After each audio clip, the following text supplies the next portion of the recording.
가룟 유다가 예수님을 배신하게 되죠. 어느 자리에서요? 식사하는 자리에서 예수님을 배신하게 됩니다.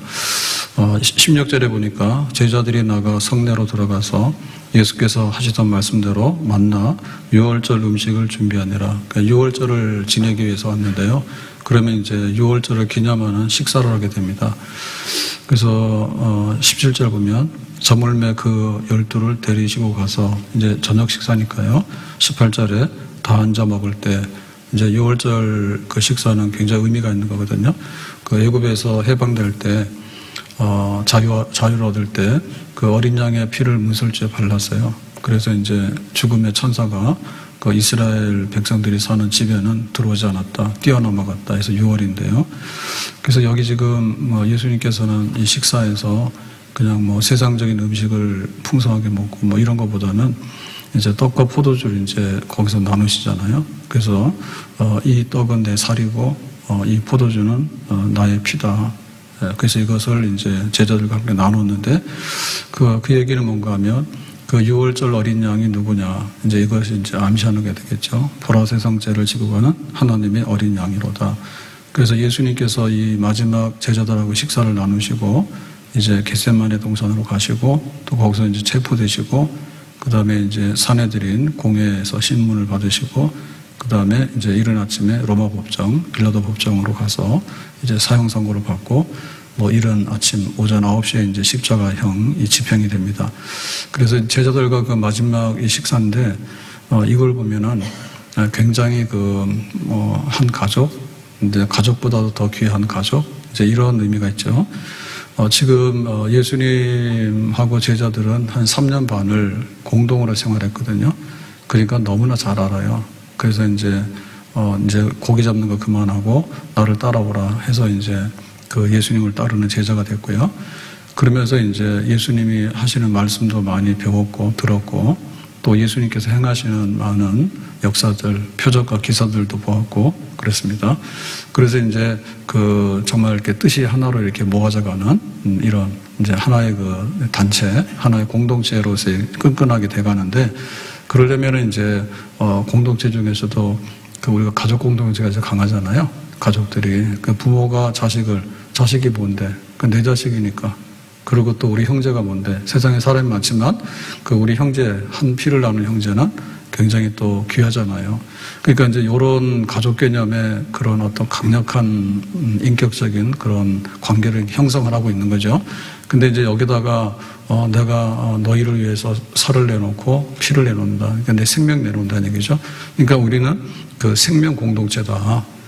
피와 살로 하나가 된 생명 공동체다. 이제 이런 거를 이제 예수님께서 이 식사 시간에 이제 이루신 거예요.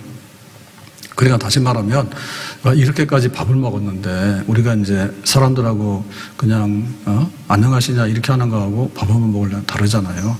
밥을 먹더라도 한솥밥을 3년 이상 먹으면 어떻게 돼요? 완전히 한 식구잖아요. 한 식구. 근데 한 식구 중에서도 서로 간에 그냥 이렇게 좋은 일 있을 때 만나고 이런 정도가 아니라 그야말로 이제 생사간에 그냥 똘똘 뭉쳐가지고 함께 살고 함께 죽는다. 이제 이런 공동체가 되면 그거는 이제 깨져서는 안 되는 거죠. 배신하면 안 되는 거죠. 그래서 이제 예수님과 제자들은 사실은 그런 관계를 예수님께서는 이제 형성하시는 내가 너희들 왜 죽을 거야 이제. 그러니까는 제자들은 그럼 우리도 예수님하고 함께 죽을래요. 이제 이런 각오가 이제 돼야 되는 그런 이제 식탁의 자리가 되겠어요.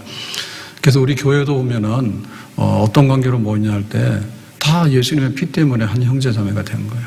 그리고 왜 우리가 교회를 등질 수가 없는가 하면 그 예수님의 피로 인해서 세워진 그런 피의 공동체, 생명의 공동체예요.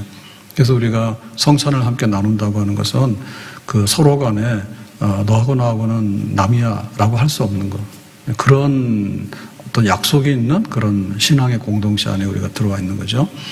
그래서 우리는 지금 성도의 교제를 너 나 좋아하냐? 나 너 싫어. 이런 게 아니고 그야말로 좋아하고 싫어하고가 아니라 우리는 한 피를 받은 한 형제다. 너 죽으면 나도 죽고 너 살면 나도 산다. 예수님 안에서 이렇게 강력하게 이제 모여있는 게 교회거든요. 마땅히 그래야 되죠. 그래서 우리는 지금 그런 거를 잘 실감하지 못하게 되는데 북한 같은 경우에는 이제 성경책 들고 다니거나 기도를 하거나 이제 이러면 이제 다 정치범으로 몰려서 이제 수용소 가게 되잖아요. 정치범 수용소에. 근데 이제 그거 교회로 그래도 지하교회에서 모이죠. 예, 지하교회라는 게 땅 속에 있는 교회가 아니라 남들 모르게 모이는 교회예요. 그게 공개할 수가 없잖아요. 우리는 와라와라 하지만 거기서는 그렇게 할 수가 없거든요. 그러니까 이제 혼자 예수를 믿지만 그래도 이제 주일이 되면 같이 예배를 드리고 하잖아요. 믿는 사람들끼리. 그 믿는 사람들끼리 이렇게 비밀적으로 모이는 장소를 정해서 이렇게 예배를 드리고 할 때 사실 거기에 목숨 내놓고 하는 거예요. 그러니까 우리는 교회에 들어왔다 나갔다 하더라도 신경 안 써요. 또 신경 쓸 수도 없고요. 그리고 그만한 뜻도 없단 말이에요. 근데 이제 그런 데서는 내가 예수 믿는다고 해서 거기 예배자에 앉았기 때문에 누가 가서 고자질해 버리면 뭐예요? 그냥 잡혀서 그냥 평생에 그 정치범 수용소 가서 죽는 거예요. 그러니까 그야말로 이제 목숨 걸고 우리는 하나다. 이제 이런 걸 지키게 되는 거죠. 그러니까 이런 자리에 이런 자리. 자, 이런 자리인데 식사를 하다가 예수님께서 말씀하셨습니다. 18절에 다 앉아 먹을 때 예수께서 이르시되 내가 진실로 너에게 이르노니 너희 중에 한 사람고 나와 함께 있는 자가 나를 팔리라 하신대. 자, 이 판다고 한 얘기는 그야말로 이제 배신하는 건데 은 30으로 이제 팔았잖아요. 그럼 이거는 어때? 짐승 몸값이거든요. 그러니까 대충 해서 그냥 확 갖다 버린 겁니다. 예수님을 팔아버린 겁니다. 그러니까 이렇게 되리라라고 이제 예수님께서 말씀하신 거예요. 그러니까 밥 먹다가 숟가락이 들어가겠어요? 북한에서 옛날에 그 위협할 때 그랬잖아. 불바다 만든다고. 예? 까불면 불바다 만든다고. 그래서 서울이 불바다가 되면 고양시는 안전하죠. 위로 날아가니까. 똑같이 불바다지 뭐 안전하게는. 그러니까 불바다인다 그래. 그러고 막 수틀리면 그러잖아요. 지금 냉면이 목구멍에 넘어가냐 막 이러잖아. 협박할 때. 예? 북한에서 그러잖아요. 밥 먹는 거 냉면 그게 목구멍에 넘어가지고 막 이러잖아요. 화나면. 그러니까 예수님께서 그 6월절 식사를 하시면서 내가 너희를 위해서 흘리는 피하고 너희들을 위해서 줄 살이야. 이제 이렇게 하는데 제자들은 무슨 뜻인지 잘 못 알아듣죠. 근데 어쨌든 간에 지금 이 가룟 유다는 자기가 계획한 대로 이제 배신하기 위해서 이 자리에 앉아 있다가 슬그머니 나가게 되는 거예요. 그러니까는 그야말로 그냥 폭탄 터지는 거죠. 폭탄 터지는 거죠. 그래서 그 배신자라고 하는 것은요, 애매모호하지 않아요. 색깔이 완전히 달라요. 네, 그게 달라요. 우리가 이렇게 알곡하고 쭉정이가 있는데, 그 모양은 비슷하잖아요. 근데 요 알곡은 이제 봄이 돼서 비가 왔습니다. 비가 왔는데, 그러면 이제 씨를, 땅에다가 이렇게 뿌려가지고 이렇게 살짝 묻어놓으면 해가 나와가지고 싹이 나고 하잖아요. 이건 알곡이에요. 그런데 요 모양은 비슷하지만 쭉정이가 있단 말이에요. 쭉정이는 이미 그 안에 생명이 없어요. 그러니까 이거 아무리 많이 심어도 아무런 일도 없어요. 그러니까 전혀 성격이 다른 사람이 여기에 지금 섞여 있는 거지. 여기에. 그래서 그 12 제자들이 있는데 그 12 제자들 중에 보면 정말 지금 철없습니다. 예수님하고 마지막 식사를 나누고 있는데 내가 너희들을 위해서 죽을 거야. 내가 너희들을 위해서 구원할 거야. 이제 이런 의미의 식사를 하고 있는데 제자들은 앉아가지고 싸웠거든요. 밥 먹으러 오기 전에.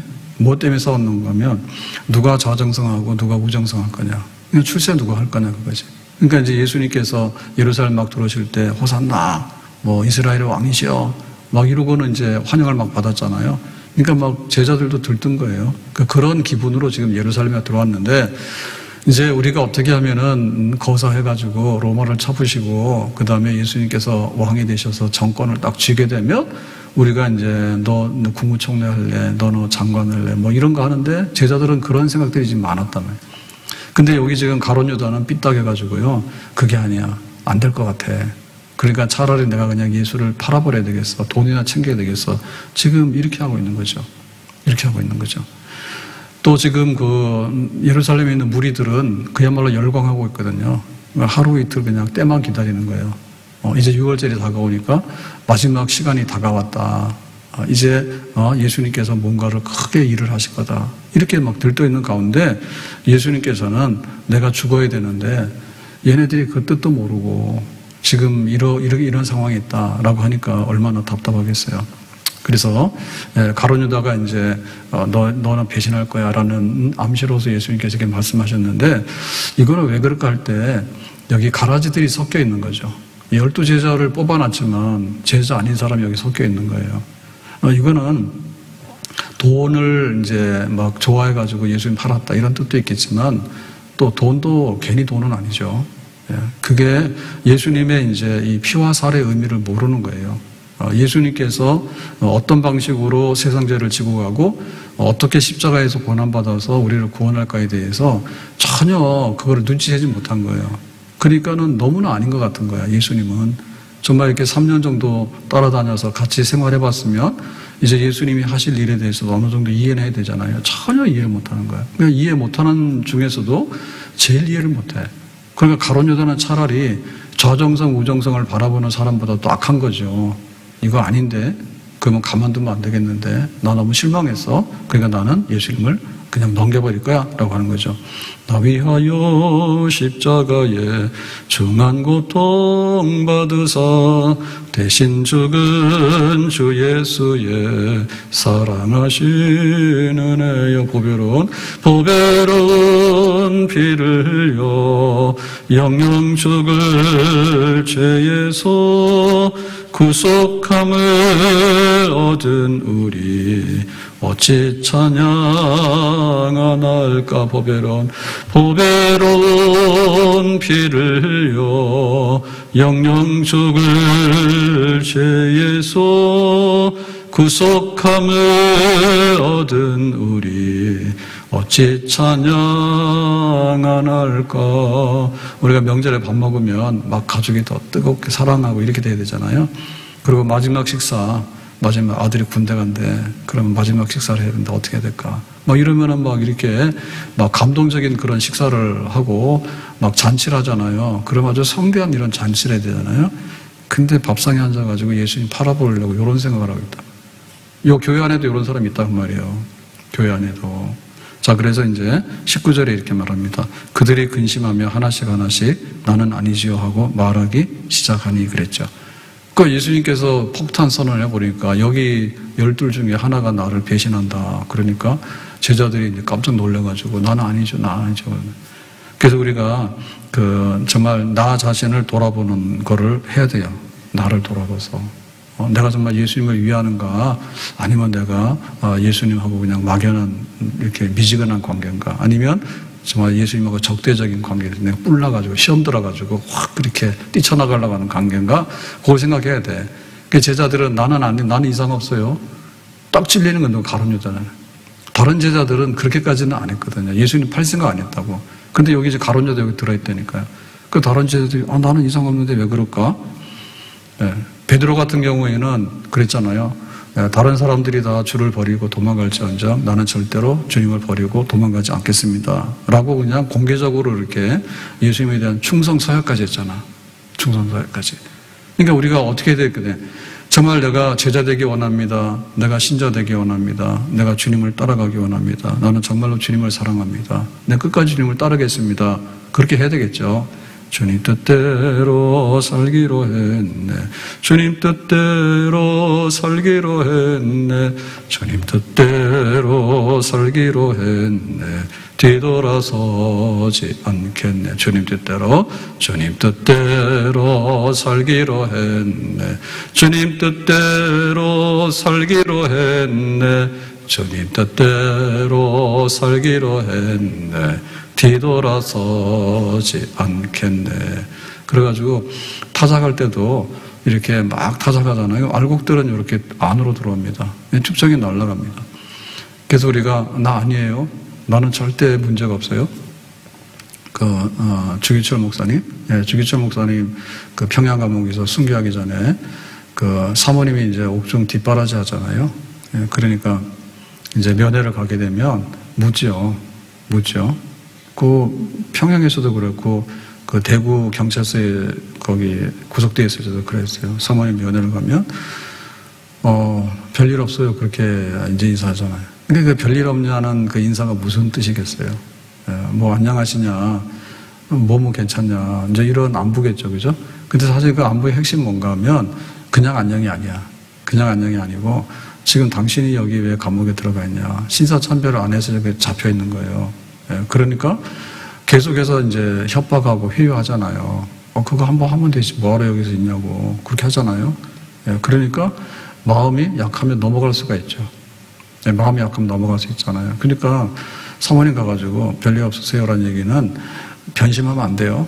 네, 마음 약해가지고 그렇게 이렇게 돌아서면 안 돼요. 그런 거 해주는 거예요. 그래서 견뎌내는 겁니다.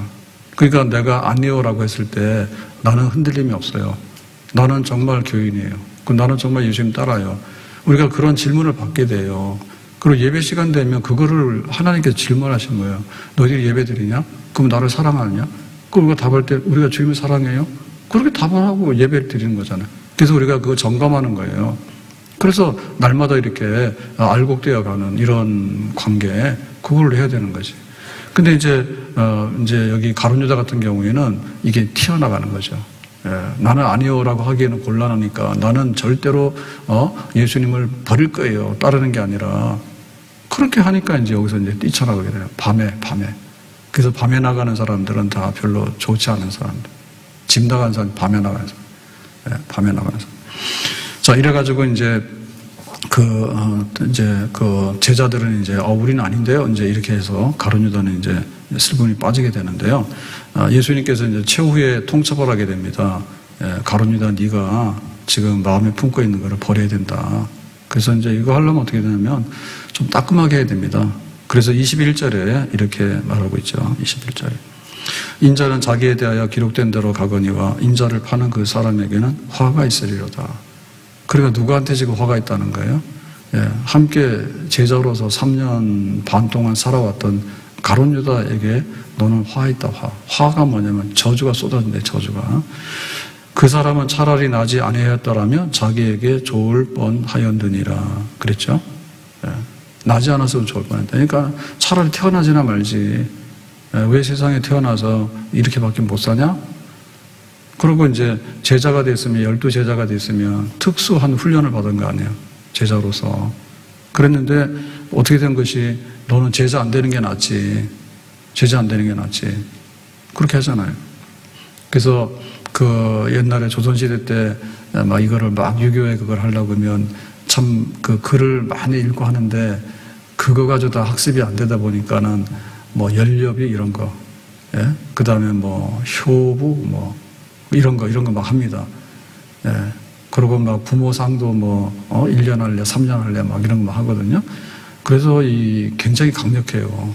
그러니까 뭐 인간이 그러면 되냐 이런 건데 그걸 막 모델로 해가지고요 사람들한테 다 감동을 줘가지고 뭐 감동 안 받더라도 비슷하게 하라고 그래요. 그러니까는 굉장히 강력한 어떤 그 교육적인 이런 지침이 있는 거예요. 여기 차라리 인간 아니니까 너는 나지 말았으면 좋겠다라고 하니까 이거는 완전히 그 벼락 맞은 거 아닙니까? 벼락 맞을 확률이 얼마예요? 벼락 맞아 봤어요? 못된 짓 하면 벼락 맞아. 그러니까 아직도 안 맞은 거 보니까 그 정도는 아닌가 보네. 벼락 떨어지는 거죠. 너는 화가 있어. 저주받아. 그런데 차라리 태어나지 않았어야 되는 거야.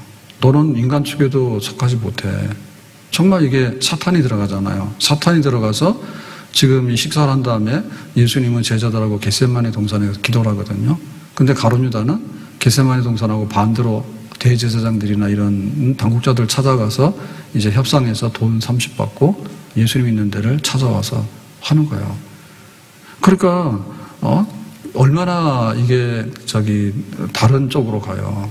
그러니까 예수님께서 거기에 대해서 천둥벼락 친 거지. 그래서 알아차려야 되거든요. 오늘은 뭐 날이 좋으네 그러면은 그냥 안녕하시면 됩니다. 좋은 날인데 뭘 그래요. 근데 어제 밤부터 해서 비가 오잖아요. 그래서 오늘 비 오는데 가룟 유다 하려니까 오늘 또 새벽에 비가 오더라고. 가룟 유다 하려니까 비가 오더라고. 가룟 유다처럼 살면은 하늘이 노에서 비가 온다고 말이에요. 봄비라서 좋은 비예요. 자, 그런데 어쨌든 간에 그 가룟 유다는 지금 천둥 이 번개 벼락 맞은 거 똑같은 거예요. 그럼 어떻게 돼? 그 자리에서 그냥 서야 되잖아요. 그 자리에서 서야 되잖아. 그런데 그래도 이 마음이 너무 강팍해져 가지고 감동이 없어. 그래서 이 양심에 화인 맞았냐라고 할 때 화인, 이 벼락 맞은 겁니다. 그러면은 양심이 마비돼요. 양심 마비돼요. 그래가지고 정말 인간으로서 너 어떻게 이렇게 양심도 없냐 우리가 이렇게 호소하잖아요. 근데 말 안 되는 사람은 양심 없습니다. 양심 없습니다. 예, 천둥 벼락이 떨어져도 끄떡하지 않습니다. 끄떡하지 않아요. 하던 거 계속해요. 근데 루터를 보면요, 루터는 이제 친구하고 이제 방학이 끝나서 대학교 기숙사 이제 가다가 천둥 벼락 맞았다 하잖아. 근데 자기는 안 죽었는데 옆에 있는 친구가 벼락 맞아 죽었다 그 자리에서 겁나서 도망갔죠. 수도원으로 도망간 거예요. 그러니까 신부가 돼가지고 수도원에 들어간 거예요. 세상에 있다가는 어리버리해가지고는 벼락 맞을 것 같아. 하나님 너무 무서운 거예요. 하나님이 우리의 죄를 찾아서 치면은 순식간에 그렇게 맞아 죽거든. 그러니까 내가 어떻게 하면은 구원을 받나, 어떻게 하면은 이 하나님의 벼락이 안 떨어지나. 근데 그거를 막 연구하는 겁니다. 들어가서. 그러니까 나중에 이제 루터가 그 로마서 1장 16절에 오직 의인은 믿음으로 산다. 그거를 발견하면서 나에게는 천둥벼락이 안 떨어지겠구나. 왜? 내가 수도원에 숨어 있는 게 때문이 아니라 예수님의 십자가가 이 모든 것들을 화해시켰기 때문에 나에게는 안전하다. 그렇게 이제 믿게 된 거죠. 그러니까 이 천둥번개 치니까 루터가 나온 거예요. 예? 루터가 나온 거예요. 그래서 우리가 사람이 어떤 거를 할 때 어떤 크게 각성하는 때가 있습니다. 예? 크게 각성하는 때가 있어요. 예, 그럼 그 사람 사는 거야. 그런데 크게 각성해야 되는데 그걸 깨닫지 못하고 그냥 가는 거예요. 그러면 도살장으로 가는 거예요. 예?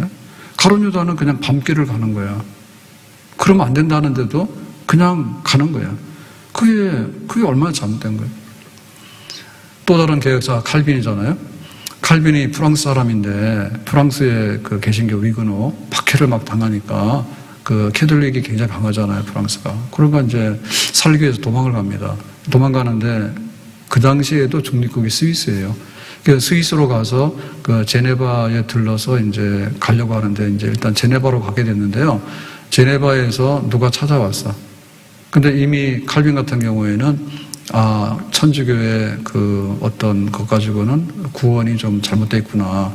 그래서 이제 믿음으로 구원받는다라는 얘기를 이제 루터가 해서 종교개혁의 바람이 막 불어왔잖아요. 거기에 상당히 영향을 받아서 이미 이제 그 개신교 신학, 우리가 이제 믿음으로 구원받는 우리 그 칼빈주의 이런 그 종교개혁의 신앙의 그 모든 이런 신학적인 거를 이제 지금 쓰고 있어요.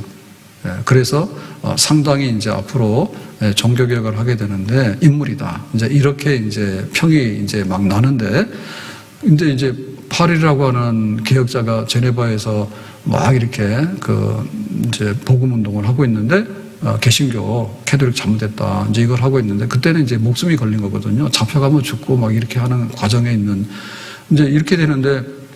칼빈이 여기에 잠깐 왔다고 하니까 찾아갔죠. 그래서 나하고 함께 이 종교개혁의 뜻을 같이 해서 이랬으면 좋겠다라고 이제 권유해요. 그랬더니 칼빈이 나는 아니라고, 내가 어디까지 가서 내가 할 일이 있다고 이렇게 거절해버립니다. 그랬더니 파렐이 하는 소리가 하나님 너 저주한다 했어요. 내가 좀 쉬어야 되겠다 이렇게 했거든요. 내가 가서 좀 쉬면서 이렇게 해야 되겠다, 연구해야 되겠다 이렇게 얘기를 하니까 가긴 어딜 가냐. 만약에 여기서 나하고 같이 일 안 하면 너 저주받을 거야. 그래가지고 칼빈은 어떻게 했을까요? 그냥 못 갖고 거기에 머물렀어. 그래서 이제 제네바의 개혁자 칼빈. 그래서 이제 그 종교개혁의 신학적인 그 다음에 모든 그 개혁의 틀을 이제 완전히 정립하게 되는 그런 역사를 이루잖아요. 그러니까 그게 받아들이는 거하고 받아들이지 않는 거하고 너무나 달라. 받아들이는 거하고 받아들이는 너무나 달라. 그래서 다윗 같은 경우에도 왜 이거 다윗으로 됐는가 하면 다윗에게 중요한 시편이 23편하고 시편 51편입니다. 근데 이 둘은 너무나 다릅니다. 시편 23편은 목자이노라 여호와는 나의 목자시니 내게 부족함이 없다. 이런 아주 그냥 평안한 그런 어떤 거를 쓰고 있는가 하면은 시편 51편은 뭐 우슬초로 나를 정결하게 하소서, 나를 막 성령을 거두지 마소서 해가지고 바세바 사건에 회개하는 시거든요. 그러니까 둘 다 유명한 거예요. 둘 다 유명한 거예요. 그러니까는 다윗은 믿음의 사람이야. 영원한 나의 목자시니 그 믿음의 사람인데. 근데 또 한편에 보면 뭐냐면 이 밧세바 사건에 회개의 사람인 거예요. 그러니까는 그 당시에 회개할 때 처음부터 회개한 게 아니거든요. 자기가 밧세바를 뺏어서 자기 아내로 삼고 그 다음에 그 유부녀잖아요. 그 우리아라고 하는 그 군인인데 이 군인이 그냥 사병이 아니고 지휘관입니다. 지휘관이라서 상당히 그 아주 핵심적인 그런 다윗의 충성스러운 부하였는데 그 우리아를 이렇게 내몰아서 죽이게 해요. 그러고는 이제 궁궐에 앉아 있는 거예요, 자기는. 그러니까는 굉장히 고통스럽지. 그래서 여름 가뭄에 마름 같다.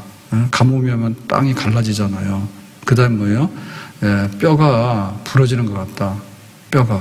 뼈 부러지는 게 아픈 것 중에서 제일 통증이 심하다. 이렇게 얘기를 하거든요. 그러니까 그런 고통 속에 있었지만 버티는 거야. 왜냐하면 사람이라는 것이 그렇게 순하지가 않아요. 악질이 악질. 남의 유부녀를 뺏어오고 그 남편을 죽이고 그 다음에 신하를 죽이고 그 다음에 이제 자기는 거룩한 왕인처럼 해가지고 궁궐에 앉아서 사는데 그거 하루아침에 자기의 것을 내려놓기가 어렵죠. 그 정도로 악한 게 있거든요. 이 버티는 힘이 있어요. 악의 힘이 있어요.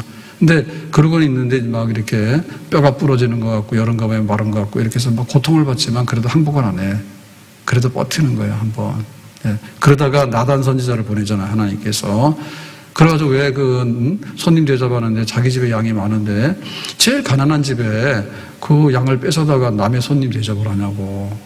왜 자기 양을 가지고 대접해야 되지? 하나밖에 없는 제일 가난한 집의 양을 뺏어다 손님 대접하냐니까 다윗이 거기에 이제 맞장구 치죠. 그렇다고. 그거 참 악하네요. 라고 하잖아. 그러니까 나단 선지자 뭐라 해요? 너가 그 사람이라고 그러잖아. 당신이 그 사람이야. 라고 얘기했잖아. 그러니까는 그냥 천둥번개 쳐버리는 거 아니에요? 그러나 거기서 다윗이 꼬꾸라져요. 거기 정신 차리는 거예요. 이거 나구나, 이게. 그러니까는 사람이 시험에 들면은요, 이 분별력이 없어요. 시험에 들면 분별력이 없어. 그래서 어디까지 가는지 몰라. 그래서 왜 중독 그럴 때 한 번에 중독이 됩니까? 그 국가대표 프로야구 출신 중에 좀 재주 있고 막 이런 선수가 있어요. 오시야. 근데 얼마 전에 마약으로 이게 체포됐다니까 지금. 근데 지금 한 게 아니라 지금 은퇴를 했는데 작년에도 나와서 그 프로야구 하면 시합이 많기 때문에 중계를 여러 군데서 하잖아요. 그래서 거기서 이제 해설을 할 정도면 공인이에요, 공인. 그런데 그런 것도 했었는데 작년에도 좀 시비가 많았거든요. 그래가지고는 중간에 하차했어. 아주 재밌게 해설한다 했는데 아주 그냥 안 좋은 일로 하차했어. 그랬는데 알고 봤더니 같이 마약했던 여자가 신고한 거예요. 이게 하루 이틀도 아닌데 도저히 안 되겠다고. 나살교회에서 신고해버린 거예요. 자기가 빠져나오려니까. 그래가지고 꼼짝없이 아주 완전 범죄하고. 그러니까는 마약 중독이 돼가지고 마약을 하면서도 선수 생활을 한 것 같아요. 그러면서도 또 은퇴하고 나서도 그 야구, 아카데미인가 이런 데서 가르치고 방송이나 와서 또 하고. 어떻게 마약 먹은 사람이 방송에서 할까 할 때 날마다 먹는 건 아닌 것 같아요, 그게. 그러고는 아주 완전 범죄를 하기 위해서 얼마나 은폐하는 기술이 있어요, 그게. 마약 이렇게 검사하더라도 검출이 안 되는 그런 거 막 하면서 했는데 같이 했던 여자가 잃는 거야. 그래가지고 숨겨놓은데 그거 다 찾아내가지고는 이제 구속이 돼 있는 이런 상태인데, 그러니까 중독이냐 할 때 한 번에 되는 게 아니거든요. 그러니까 시작은 처음부터 마약을 확 먹겠습니까? 그렇게 안 먹잖아요. 그러니까 거기에 중독이 되려고 그러면은 그것도 안 가겠죠. 그래서 수면제를 하는데 수면제 중에서도 마약성 있는 걸 하다가 그 다음에는 안 되면 하고 그 다음에 자기가 못하니까 남들을 불러다가 시키고 이런 식으로 해서 그거 빠져드는 거예요. 못 벗어나는 거야. 그래서 이제 잡혀가서 딱 가둬놓고 이제 마약 어떻게 치료하기 위한 정신병원에 딱 감금시켜놓고 어떻게 해야지 이게 지금 해결이 될까 말까이지 자기 스스로 안 되는 거지. 그러니까 깊이 이렇게 빠져들어가면 빠져나요.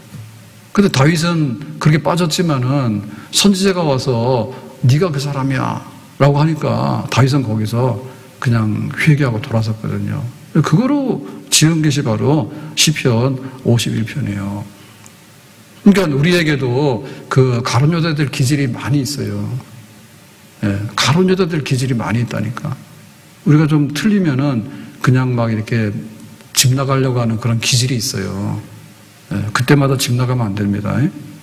예, 집 나가면은 남의 집 돼요. 우리 집은 예, 절대 나가시면 안 되고요. 그 다음에 또 탕자다, 탕자. 교회에서도 마찬가지입니다. 교회에서도 뭐라고 하면 나 교회 안 나가면 되지. 근데 교회 안 나가면 어디가? 영생의 말씀이 계시니 우리가 어디로 가겠습니까? 그런데 좀 철 좀 나라니까. 예? 제가 날마다 상원서 얘기하지만 상원서는 좀 점잖잖아요. 예. 이먹고 나는 누구인가. 우리가 써놨잖아. 절간 들어가는 대문 앞에다 써놨다니까. 그거 하는 거야, 그거. 어디 가겠어요. 세상에 어디 가더라도 우리를 환영해서 맞이해주고 그렇게 할 데가 없어요. 아버지 집에 돌아올 때 잔치해주지. 세상 나가면 다 일부러 먹다가 안 되면은 다 갖다 버려요. 절대 가면 안 되는 거예요. 압살롬 같은 경우에도 다윗의 아들인데 어떻게 그 이복형을 죽이잖아요. 그 다음에 아버지를 반역하잖아요. 근데 이런 자식이 나왔을까라고 하는데 이게 안 돼요. 자기가 이게 머리카락이 길고 외모가 키가 크고 굉장히 출중했거든요. 재주도 있고. 그러다 보니까는 죄를 짓고 하는데 그게 서지지가 않아. 이게 딱 멈춰져야 되는데 그게 안 되는 거예요. 자기 누이 때문에 이복형을 죽인다는 건 죽이면 안 되죠. 개인적으로. 그러고는 이제 슬그머니 돌아와가지고 아버지 다윗을 반역하기 위해 가지고 음모를 막 꾸며요. 자기 막 세력에 있는 것처럼 해가지고 그 추종자들을 끌고 다니면서 막 세력 과시하고 이렇게 해서 반란을 꾸며가지고는 거사해가지고 나중에는 예루살렘에 들어가가지고 백주에 대낮에 궁궐 옥상에서 백성들이 보는 앞에서 그 후궁들이죠. 다윗의 후궁, 아버지의 후궁들을 범해요. 그래서 이제 내가 왕이 됐다는 걸 천하에 보여주는데 얼마나 폐륜 자식입니까? 예? 아버지 시대는 갔고 내 시대가 왔다 이런 걸 막 보여주고 막. 그러니까 이 멈춰지지 않으니까 결국에는 그 요압 장군의 창에 찔려가지고 이제 죽게 되는 그런 걸 보게 되는데 아무튼 우리는 이제 멈출 때 멈춰라. 그러니까 그 멈추는 것 중에서도 성령께서 말씀하실 때 그래서 요한계시록에 보면은 성령께서 가라사대 성령께서 말씀하시기를 그게 있어. 그러니까 우리가 그런 어떤 인간의 말로 들으면은 멈출 수가 없어요. 인간의 말로 들으면 멈출 수가 없어요. 그러니까는 성령의 그 음성으로 들어야 돼요. 성령의 음성으로. 성령께서 야 네가 지금 나를 사랑하는 거냐 아니면 나를 미워하는 거냐 지금 네가 나를 위해서 죽으려고 하는 거냐 아니면 정말 나를 아주 그냥 이렇게 해롭게 해가지고 배신하려고 하는 거냐라고 할 때 우리의 어떤 이런 이익관계 계산이나 이런 인간적인 생각하다 보면요 오락가락해요. 그러니까 그때 이제 성령께서 이게 지금 성령의 음성이고 성령의 뜻인가 아니면 이게 악령의 역사고 마귀의 역사인가에 대해서 정신이 번쩍 나도록 하는 그런 은혜를 우리가 입어야지 될 줄로 믿습니다. 네? 순교자의 본을 받아 나의 믿음 지키고 순교자의 신앙 따라 이 복음을 전하세. 불과 같은 성령이여 내 마음에 항상 계셔 천국 가는 그날까지 저여 지켜주옵소서. 순교자의 본을 받아 나의 믿음 지키고 순교자의 신앙 따라 이 복음을 전하세. 불과 같은 성령이여 내 마음에 항상 계셔 천국 가는 그날까지 저여 지켜주옵소서. 불과 같은 성령이여 내 마음에 항상 계셔 천국 가는 나는 그날까지 죄여 지켜주옵소서. 베드로, 예수님 내가 절대 버리지 않는다 했는데 도망갔잖아요. 근데 예수님 찾아와가지고 네가 나 사랑하냐니까 베드로가 나중에 이제 회개하고 성령의 은혜를 받아가지고 그렇게 십자가에 거꾸로 달리는 데까지 충성스러운 사도가 됐잖아요. 바울 같은 경우에도 얼마나 죄인의 개수입니까? 믿는 사람 못마땅해가지고 막 잡아다 감옥 가두고, 예루살렘도 성이 안 차니까 다메섹에까지 원정 가가지고 믿는 사람 잡아다 가두려고 그렇게 막 날뛰었잖아요. 정말 멧돼지 들깨 돌아다니면서 믿는 사람 막 물어뜯고 그렇게 악질적으로 했는데, 다메섹 도상에서 예수님 나타나셔서 네가 왜 나를 핍박하느냐고, 박해하느냐고, 그렇게 하지 말라고, 정말 가시채를 뒷발로 자꾸 차게 되면 네가 피 많이 흘린다고. 그래서 바울이 이제 깨닫고 회개하잖아. 그러니까는 베드로 같은 경우에도 그 예수님을 모른다고 도망간 적이 있고, 바울 같은 경우는 아예 예수님을 아주 괴롭히고 믿는 사람들 잡아다가 막 피 흘리게 하는 그런 사람이었거든요. 근데 그 성령의 은혜가 있었어. 그러니까 그것 때문에 이제 돌아서게 된 거예요. 근데 가룟 유다, 예수님께서 밥 먹으면서 야 네가 그러면 되냐? 그럼 거기서 멈춰야 되잖아. 그러고 이제 밤에 팔기 위해서 나갔잖아요. 제자들은 지금 예수님하고 겟세마네 동산 기도하러 갔잖아요. 그러면 좀 그 동네 바퀴 돌고 들어와야 되잖아. 그러니까 그거는 이해된다니까. 내가 좀 시험 들어서 조금 그러면 빨리 돌아와야 되지.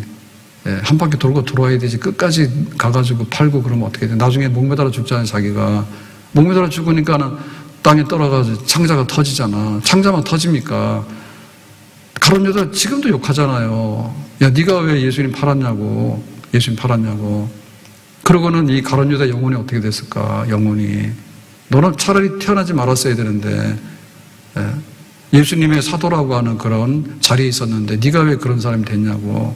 그러니까 말로도 할 수 없는 정말 악령이 들어가서 악하게 살다가 보니까 그 모양이 되고 말았거든요.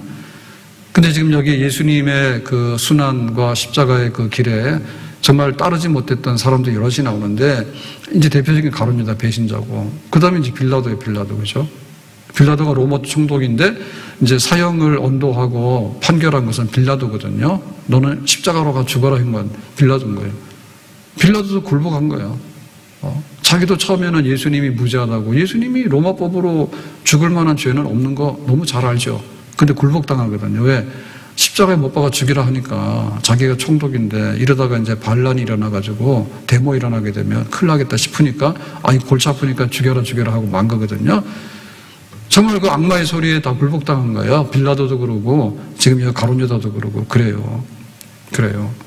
오늘 우리는 이 말씀 보면서 날마다 이 고난주간을 이렇게 지내고 부활절을 가게 될 때 왜 예수님은 이렇게 고난받는 자리에 갔는데 그 따르는 제자들은 호산나라고 하더니 돌아서서는 죽이라고 하지 않는가. 제자들이 예수님께 그렇게 많은 것을 듣고 배우고 예수까지 시켰잖아요. 내가 예루살렘 가면 장로들에게 고난받아 죽는다 얘기했잖아. 그랬더니 거기 앉아가지고 누가 좌정성할래 누가 우정성할래 권력 다툼이나 하고 있고, 가룟 유다는 12사도 중에서 재정을 맡았어요. 돈꾀를 맡았다니까요. 그게 12 중에서 뭐예요? 제일 신용을 얻은 거죠. 예수님께.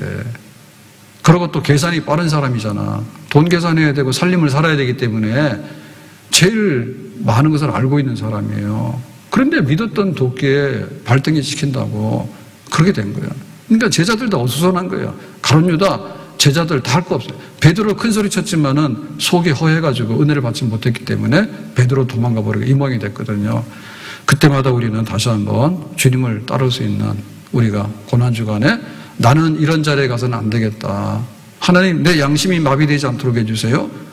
혹 천둥번개가 치더라도 내가 깨닫게 해주세요. 만약에 천둥번개 치더라도 못 깨닫으면 성령께서 나에게 하나님의 음성을 들려주세요. 그래서 내가 신자 되게 원해요. 제자 되게 원해요. 교인 되게 원해요. 내가 충성하게 원해요. 내 십자가 지고 지금 따라가기 원해요. 내가 그렇게 살 수 있도록 나에게 힘을 주세요. 이것이 고난주간에 주님을 따라가야 되는 우리의 마음에 날마다 새로워지는 결심이 되는 줄로 믿습니다. 차라리 태어나면 안 된다고 하는 소리를 들으면 안 되잖아요. 네가 교인이냐는 소리 들으면 안 되잖아요. 하나님 앞에 떳떳하게 온전하게 우리의 바른 길을 걸어갈 수 있기를 바랍니다. 주님 뜻대로 살기로 했네. 주님 뜻대로 살기로 했네. 주님 뜻대로 살기로 했네. 뒤돌아서지 않겠네. 주님 뜻대로 살기로 했네. 주님 뜻대로 살기로 했네. 주님 뜻대로 살기로 했네. 뒤돌아서지 않겠네.